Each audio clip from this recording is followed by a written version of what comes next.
j'ai voulu vous raconter l'histoire de la maison de ma grand-mère qui nous recevait toutes les vacances. Et en 1939, on s'est trouvé coincé là-bas avec tous ses petits-enfants et ses arrière-petits-enfants. Et puis après, il y a les réfugiés qui revenaient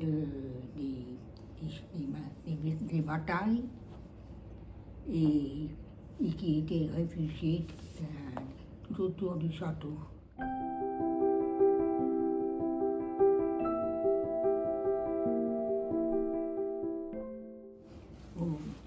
En 1930.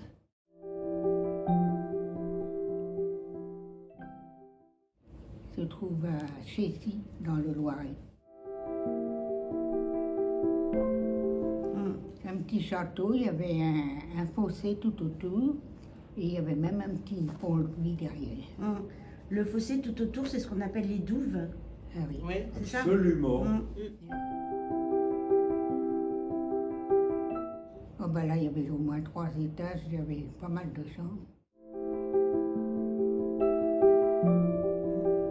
L'entretien, puis ça devait... Elle était étonnante, ma grand-mère, parce qu'elle se rappelait les noms de tout le monde, évidemment de ses petits-enfants. Puis alors, il y avait on y venait avec les domestiques. Ben, probablement, oui. D'accord, vous ne l'avez pas su.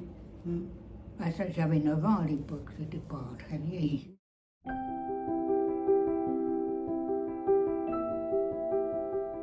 Beaucoup? Ah oui, beaucoup. Parce que quand on sortait du château, de l'enceinte du château, elle possédait des pelouses. On allait jouer au balançoire, au trapèze, tout ça. Et puis il y avait à côté un jardin potager. Il y avait même des vignes.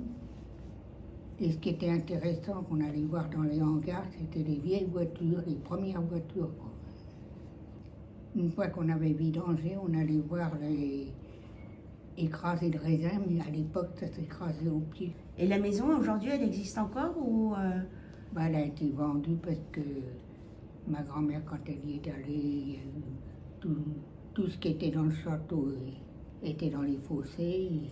C'était tellement dégoûtant qu'elle a dû renoncer. Et donc, vous, à 9 ans, votre grand-mère a vendu le château, quand vous aviez 9 ans? Après la guerre, je ne sais pas exactement quand. D'accord.